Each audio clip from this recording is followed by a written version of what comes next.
Yan ang gusto kong ipaunawa sa inyo, mga kababayan. Dahil wala po akong sinabing ka-incite. Meron, di ba? Yung video ni Bangag ay inciting to singhodition. Ini-incite niya ang mga Pilipino na suminghot katulad nila, katulad ng PNP na sinasabi na ang pagsisinghot ay parte lamang ng mga pulis na nagtatrabaho na ma-extend ang kanilang hours dahil puyat sila, so kailangan nilang suminghot. Kaya kung meron man dapat kasuhan dito ay si Marbil, inciting to singhodition o addiction o kung ano pa man. Diba? Nakita ninyo? Yan ang inciting to singhodition. Kasi nagpapakita na ang Marcos Jr. ay hindi nila binibigyan ng aksyon. Ang mga pulis, hindi nila binibigyan ng aksyon. Hindi nila ginagawa ang kanilang trabaho para panagutin si Marcos Jr. So, hindi po dapat si Maharlika at si Harry Roque ang kinakasuhan ng inciting to sedition, kundi itong mga inayupak na to, inciting to singhodition o singhodition whatsoever. Right? Kasi kitang-kita sa ebidensya, ang sabi nila, hindi daw si Bangag yun. Sino yun? Sino yun? Sige nga. Kaya nga challenge ko si Bangag. Bangag, Marcos Bangag Jr., file a case here in California. Civil case, di ba? Magaling naman kayo, di ba? Kaya niyong gastusin ang pera ng bayan, milyon-milyon para mag-file ng case against me at mag-hire ng mga mamahaling abogado. Well, the fact na sa Amerika, nag-file ng case mamahalin, ginagastos nyo ang pera ng bayan. Eh, di gastusin mo uli ngayon. Kasi gustong-gusto ko yan, magharapan tayo dito sa korte. Gusto ko marinig ng buong mundo ang kaso mo laban sa akin. Magbabakbakan tayo sa korte. Yan ang iniintay ko.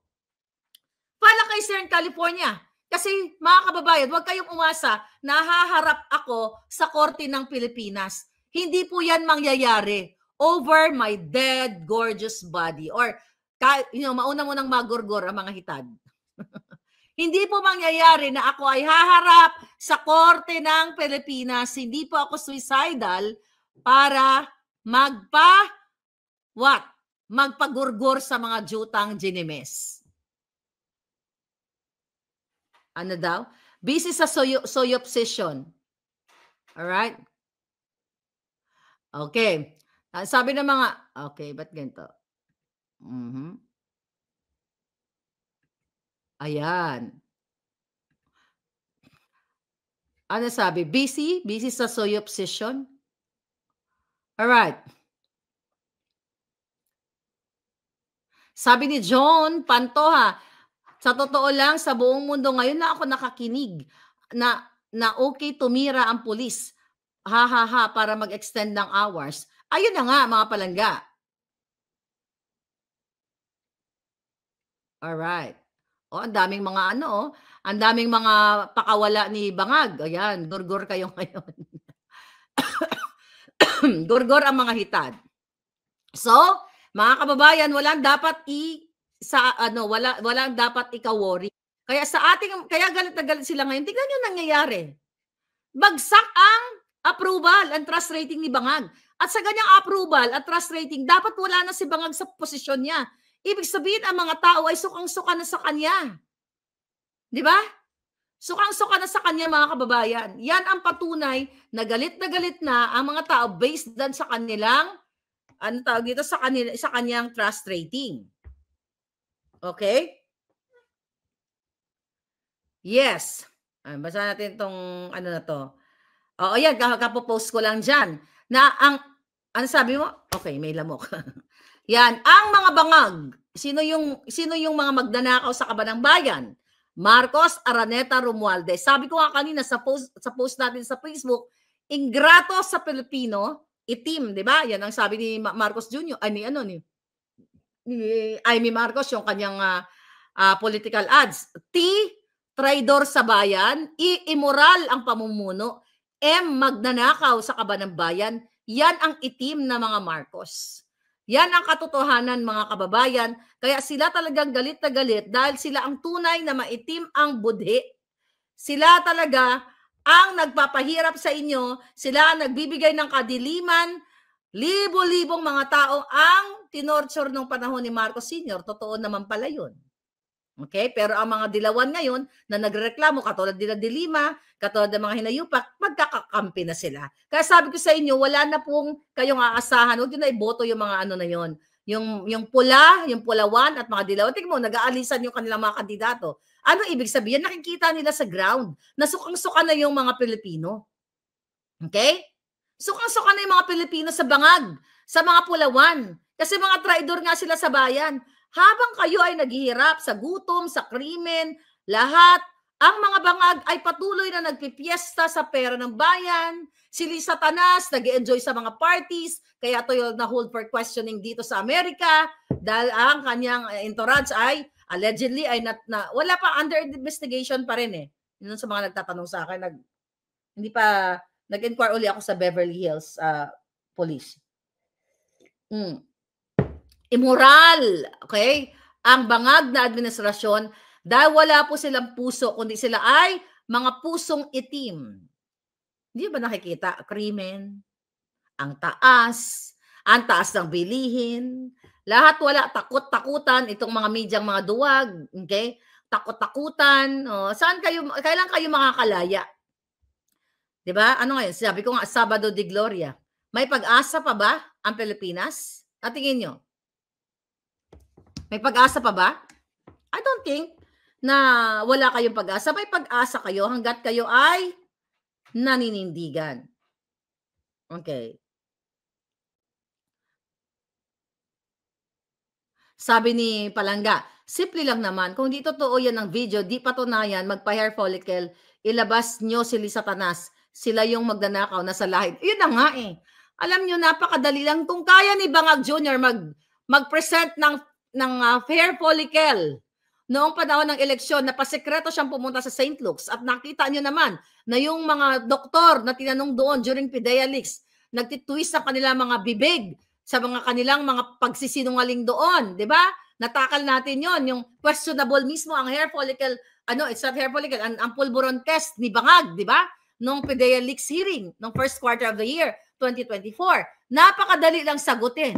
Para kung totoong kami ay fake news. Di ba lalo siyang mamahalin ng taong bayan?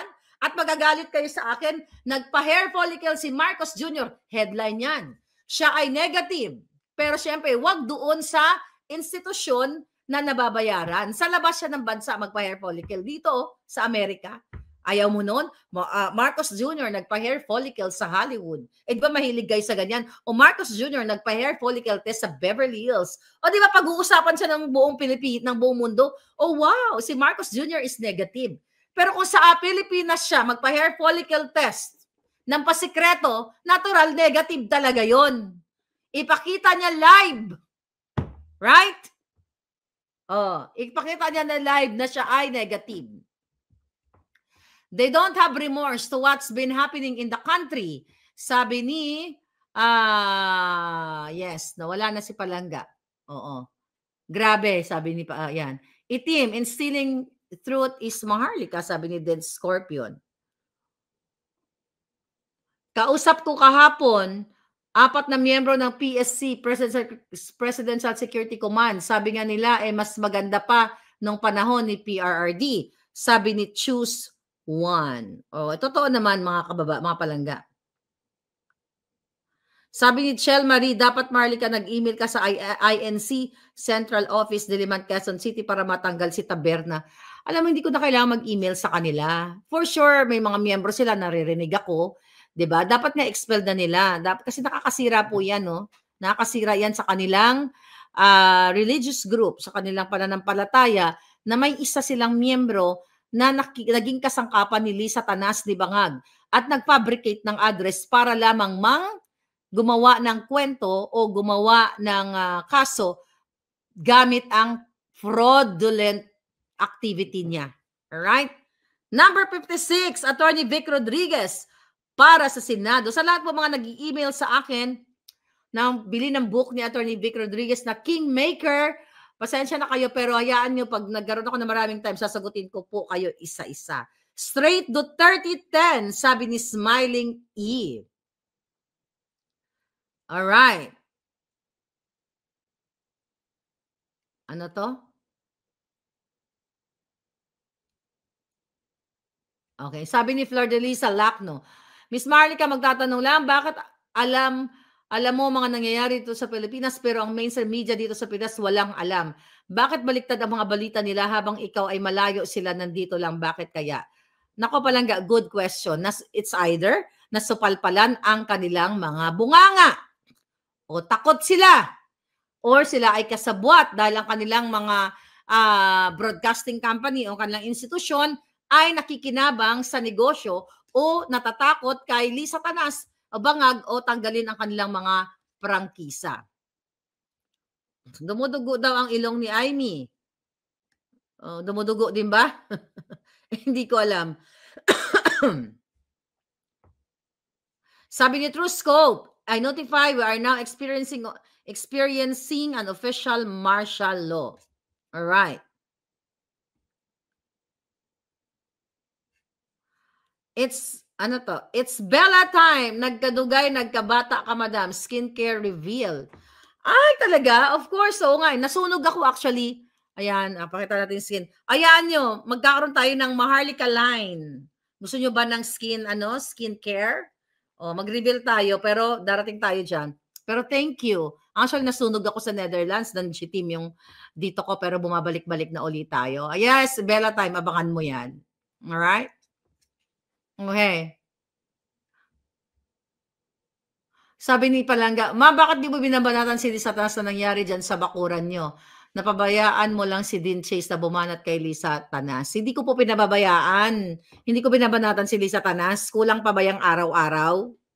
Actually, magkikita kami ni Dean Chase. Meron ni-request ako sa Beverly Hills Police Department. So, meron akong ginagawang hakbang. At I'm gonna meet Dean Chase very soon. Ang usap na kami, naging busy lang talaga ako. Vegas, 'di ba? Kung saan-saan ako nakakarating. Dapat magkita kami last week, 2 weeks ago pa kasi hindi natuloy. Hindi ko 'yun. Sa tingin niyo tatantanan ko si Lisa Tanas? Bangag-bangag, giwi-giwi, butod-butod. Sabi ni Tim Kruger, hindi po natin siya tatantanan. Okay? Ngayon, ang sinasabi kong si Lisa Tanas ay nasa Pilipinas, hindi naman po malabo 'yan kung nasa Pilipinas pa siya, kung nasaan siya. Di ba sinabi ko yan sa inyo na meron siyang extended immunity. Naalala niyo yung vlog ko? Extended immunity. March 8 pa nangyari yun. Okay? March 8. Ngayon, kung ano man ang ginawa niya, kaya nga ako, hanggat hindi ko hawak, yung mga dapat kong i-inform sa inyo, ay, si Dean, meron din siya sariling investigation. Kaya nga magkikita kami. Pero ako, nag-request din ako sa Beverly Hills Police Department. Ayan. So, yun yung Tita Fanny. Ayan, nanonood siya ngayon. Tita Fanny, how are you? Dati, sabi ni Jay on the go, dati galit na galit ako kay Maharlika kasi tinitira niya si PBBM.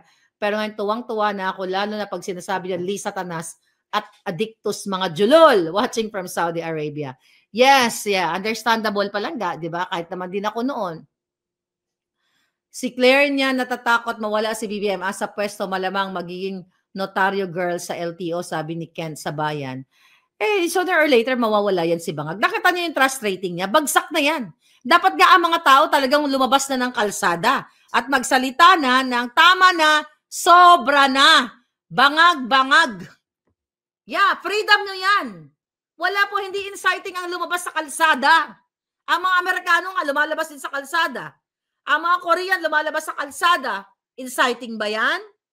Maging inciting yan kung iba ang intonation. Pero pag sinabi ko, lahat ng mga Pilipino lumabas sa kalsada, manindigan, mag-freedom of speech, sabihin ninyo na ayaw nyo na dahil ang taas ng bilihin. Hindi nyo na kayang mabuhay ng matino sa Pilipinas dahil napapaligiran kayo ng mga krimen. Yan ay karapatan ng taong bayan. Kaysa Pilipinas ka, kaysa Russia ka, kaysa saang bansa ka, kalayaan mo yan. Kaya kung meron kayong kakayahang lumabas sa kalsada at magsalita na sukang-suka na kayo kay Bangag para lalong bumagsak ang kanyang trust rating, tingnan nyo, yung national budget, di ba? Yan ang gusto nilang pagtakpan.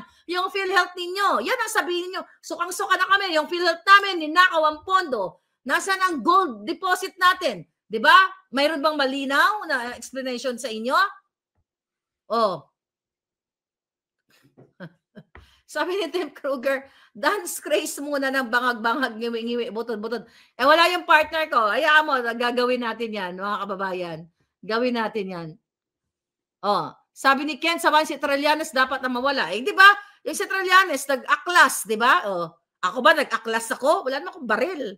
Alindog lang ang meron ako. Yung gunggong na yan, di ba? Si Trillanes, mismo nga, kinontra-kontra pa ni, inano-ano pa ni Enrile yan na nag-treason, nakipagsabuatan sa ibang lahi. Ngayon, magkakampi na sila. Nakita nyo? Magkakampi na sila ngayon. Extamente, sabi ni Rodrigo Camarin.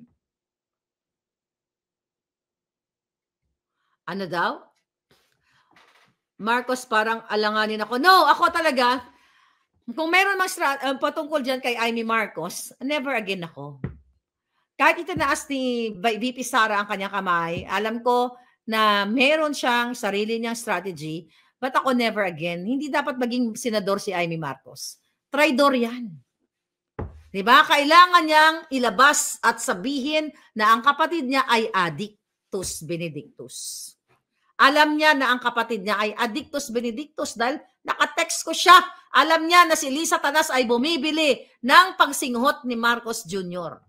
Kaya paano ka magtitiwala kay Amy dahil ngayon kailangan siya ni Inday sa bilang pagdating sa Senado at that's understandable. Pero ang question, di ba? Para ba siya sa Pilipino? Hindi siya para sa Pilipino. Dapat na ikinukubli niya well, hindi na kailangan ikubli. Ayaw niya manindigan na ang kapatid niya ay Addictus. Dati sinabi niya yan eh. 'Di ba? Sinabi niya yan, ay hindi niya sinabi per ng private ng public. Pero noon ang sabi yan ng common common denominator namin, common friends namin na magsasalta na sasabihin niya sa kanyang ading na magpahinga ka na, 'di ba? Magpagamot ka, magpa-rehab ka, 'di ba? Dahil isa kang Addictus Benedictus, pero ayaw niyang gawin. 'Di ba? Magpapagamit ba mga Duterte supporters o supporter ng bayan?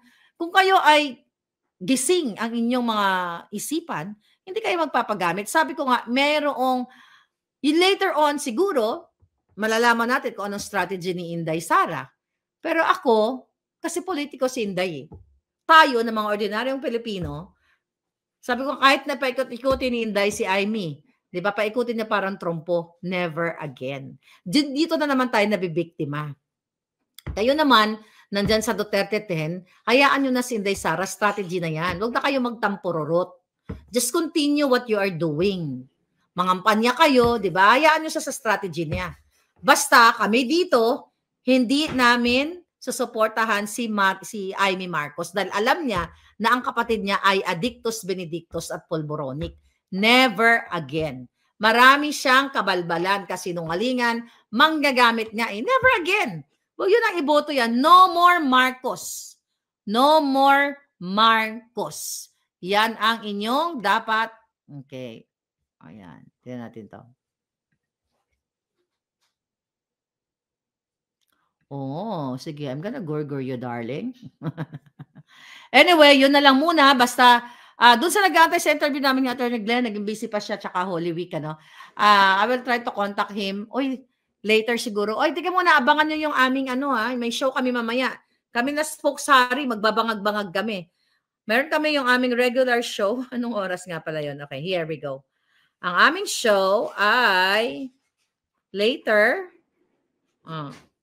Kongreso ng Mamamayang Pilipino, 7 p.m. Philippine time. Madaling araw yun sa akin. Kasama ko si Prof. Ana Malindogoy at si Spokesari Roque. Abangan niyo po April 19, 2025, 7 p.m.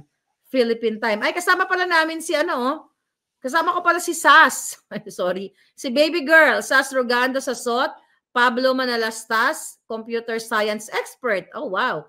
At saka si Nelson Celis, Comelec Commissioner. Oh, dahil pala naming guest ha. Anyway, abangan nyo mamaya 7 p.m. Manila time. Muli, ito po si Maharlika. Hindi po ako mabibigyan ng warrant of arrest. Taliwas sa pinapakalat ng mga mainstream media, hindi po ako ma-arresto sa Amerika o kahit saan bansa ako pumunta gamit ang kanilang fabricated. Unless na lang kung ipakidnap nila ako talaga by force yun. Pero syempre nag-iingat tayo. Alright? Wala pong visa ang kanilang warrant of arrest sa akin. Dahil sabi ko nga, hindi na po ako nakatira sa Amerika, hindi na po yan ang domicile ko. Malinaw?